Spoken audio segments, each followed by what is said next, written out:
ಪದ್ಮ, ಇವತ್ತು ನಿನ್ನ ಹುಟ್ಟುಹಬ್ಬ.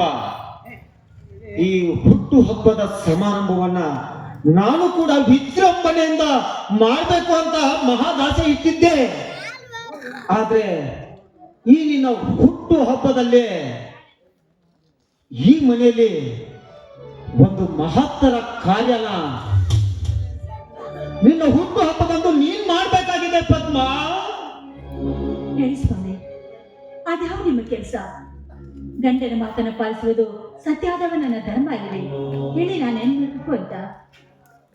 ಪದ್ಮ, ಪದ್ಮಾದೇವರು ನಿಮ್ ಹೆಂಡತಿಯಾಗಿ ಬರ್ಬೇಕಂದ್ರ ಪೂರ್ವ ಜನ್ಮದ ಪುಣ್ಯ ಮಾಡಿ ಬಂದಾಳ್ರಿ.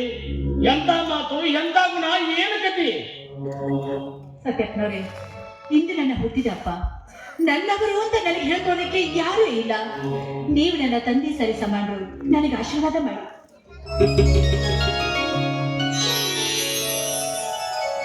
ಹೇ ಪದ್ಮ, ಈ ನಾಟಕದ ಮಾತು ನನ್ನ ಮುಂದೆ ನಡೆಯೋದಿಲ್ಲ. ಈಗ ನಾನು ನಿನಗೆ ಒಂದು ಮಹತ್ತರವಾದ ಜವಾಬ್ದಾರಿಯನ್ನು ಕೊಡ್ತೇನೆ.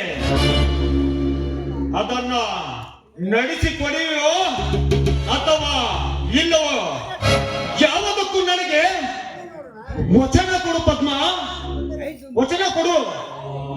ಹೇಳಿ ಸ್ವಾಮಿ, ಅದ್ಯಾವ ನಿಮ್ಮ ಕೆಲಸ? ಸತ್ಯವಾಗಿ ಮಾಡ್ತೀನಿ. ಬೇಕಾದ್ರೆ ನಾನು ಹೆತ್ತವ್ರ ಮೇಲಾದೆ. ವೆರಿ ಗುಡ್ ಪದ್ಮ. ಅಂತ ಮಹತ್ತರವಾದ ದೊಡ್ಡ ಕಾರ್ಯ ಇವೇನಲ್ಲ. ಇಂದು ನಮ್ಮ ಮನೆಗೆ ನಿನ್ನ ಹುಟ್ಟಿದ ಹಬ್ಬಕ್ಕೆ ಅತಿಥಿಗಳಾಗಿ ಯಾರು ಆಗಮಿಸುತ್ತಿದ್ದಾರೆ ನೀನೇ ಹೇಳು ನೋಡೋಣ. ಎಲ್ಲರೂ ಬರ್ತಾರೆ. ಅದರಲ್ಲೂ ಮುಖ್ಯ ಅತಿಥಿಗಳಾಗಿ ನನ್ನ ಗೆಳತಿ ವಿದ್ಯಾ ಮತ್ತು ಅವಳ ಗಂಡ ಅನಂತ್ ಕುಮಾರ್ ಅವರು ಈ ಮನೆಗೆ ಆಗಮಿಸ್ತಾ ಇದ್ದಾರೆ. ಅದೇ ಅನಂತನಿಗೆ ನೀನು ಇಂದು ವಿಷ ಕೊಟ್ಟು ಕೊಲೆ ಮಾಡಬೇಕು.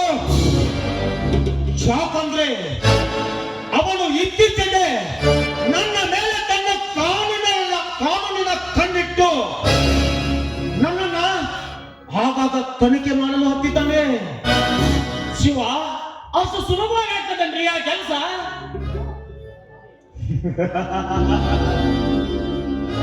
ಹೇ ಸತ್ಯಪ್ಪ, ಅದಕ್ಕೆಲ್ಲ ನಾನು ಮುಂಚಿತವಾಗಿ ಎಲ್ಲ ಪ್ಲಾನ್ ಮಾಡಿ ಇಟ್ಟಿದ್ದೇನೆ. ನೋಡು, ಹೇಗೂ ಹುಟ್ಟು ಹಬ್ಬದಲ್ಲಿ ಸಿಹಿ ಹಂಚಬೇಕು ನನ್ನ ಪದ್ಮ ಅಲ್ವಾ? ಅವಳು ಸಿಹಿ ಹಂಚುವ ಒಂದು ಪೇಡೆಯಲ್ಲಿ, ಒಂದೇ ಒಂದು ಪೇಡೆಯಲ್ಲಿ ಮಾತ್ರ ವಿಷ ಬೆರೆಸಬೇಕು. ಆ ವಿಷ ತುಂಬಿದ ಪೇಡೆಯನ್ನ ನೀನು ಅನಂತನಿಗೆ ಕೊಡಬೇಕು. ಹೇಗಿದೆ ಸತ್ತಪ್ಪ ನನ್ನ ಪ್ಲಾನ್? ಬೇಡರಿ, ವಿಷ ಕೊಡೋದು ಮಾತ್ರ ಬೇಡ. ಬೇಕಾದ್ರೆ ಆ ವಿಷವನ್ನ ನನಗೆ ಕೊಟ್ಬಿಡಿ. ನಾನು ಕುಡಿದು ಸತ್ತೋಗ್ತೀನಿ. ಆ ವಿಷ ಕೊಡೋದು ಮಾತ್ರ ಬೇಡ ಸ್ವಾಮಿ, ಬೇಡ.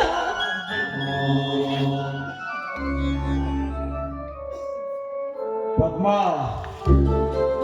ನಾನು ನಿನಗೆ ಕೊನೆಯದಾಗಿ ಹೇಳುತ್ತೇನೆ, ಈ ವಿಷಯದಲ್ಲಿ ನೀನು ನನ್ನ ಮಾತನ್ನ ನಡೆಸಿಕೊಟ್ಟರೆ ಸರಿ, ಇಲ್ಲವಾದ್ರೆ ಈ ಮನೆಯಲ್ಲಿ ನಿನಗೆ ಪಂಚಕುಲ ಸ್ಥಾನ ಇಲ್ಲ. ವಿಷ ಕೊಡುವುದೊಂದನ್ನ ಬಿಟ್ಟು ಬೇರೆ ಏನು ಬೇಕಾದ್ರೂ ಹೇಳಿ, ನಾನು ಖಂಡಿತವಾಗಿ ಪಾಲಿಸ್ತೀನಿ. No no no no no no no. ಬೇರೆ ಯಾವುದಾದ್ರೂ ಕೆಲಸವಾಗಿದ್ರೆ ನಾನು ಧೀರದಿಂದ ಮಾಡಿಸುತ್ತಿದ್ದೆ. ಆದ್ರೆ ಇಂಥ ಕಾರ್ಯಗಳನ್ನೆಲ್ಲ ಹೆಣ್ಣಿನಿಂದ ಮಾಡಿಸ್ಬೇಕು. ಹೆಣ್ಣಿನಿಂದ. ನನಗೆ ಈಗ ಹಾಲು ಪುರಾಣಗಳೆಲ್ಲ ಬೇಕಾಗಿಲ್ಲ. ನನ್ನ ಹತ್ರ ಈಗ ನಿನ್ನ ಮಾತನಾಡಲು ವೇಳೆನೂ ಇಲ್ಲ. ಈಗ ನೀನು ನನ್ನ ಆಜ್ಞೆಯನ್ನು ಪಾಲಿಸುವಿಯೋ ಅಥವಾ ನಿನ್ನ ಕೊರಳಲ್ಲಿರುವ ಈ ಮಾಂಗಲ್ಯವನ್ನು ನನಗೆ ಕಿತ್ತುಕೊಟ್ಟು ಈ ಮನೆಯಿಂದ ಆಚೆ ಹೋಗುವುದು? ಹೇಳು. ಅಪ್ಪ, ಎಂತ ಪರೀಕ್ಷೆಯಲ್ಲಿ ನನ್ನನ್ನು ನುಗ್ಗಿಸ್ಬಿಟ್ಟಪ್ಪ ನೀನು. ಆಯ್ತು ಅಪ್ಪಾಜಿ, ನಿಮ್ಮ ಮಾತಿನಂತೆ ನಾನೀಗ ಗಂಡನ ಆಜ್ಞೆಯನ್ನು ಪಾಲಿಸಲು ಸಿದ್ಧರಾಗ್ತೀನಿ. ಗಂಡನ ಮಾತಿನಂತೆ ನಾನು ನಡೀತೀನಿ ಅಪ್ಪಾಜಿ. ಆಯ್ತದೆ, ನಿಮ್ಮ ಮಾತಿನಂತೆ ನಾನು ನಡ್ಕೊಡ್ತೀನಿ.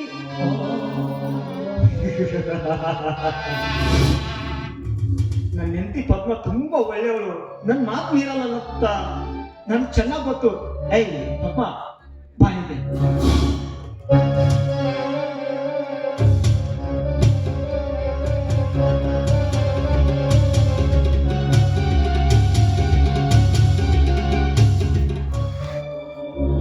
ನೋಡು, ಈ ಪಾಕೆಟ್ನಲ್ಲಿ ಭಯಂಕರ ವಿಷವಾದ ಕಾರ್ಕೋಟಕ ವಿಷವಿದೆ. ಈ ವಿಷವನ್ನ ಆ ಇನ್ಸ್ಪೆಕ್ಟರ್ಗೆ ನೀನ್ ಬೆಚ್ಚಿಕೊಡು.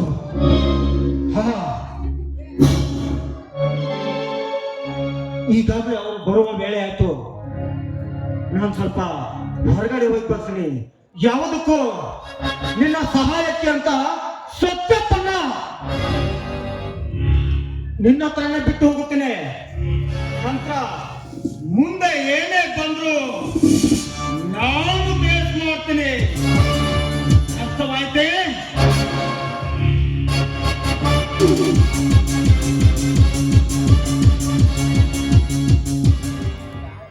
ಪದ್ಮಾದೇವಿ, ನಾವಿಬ್ರು ಈಗ ದೊಡ್ಡ ಗಂಡಂತರದ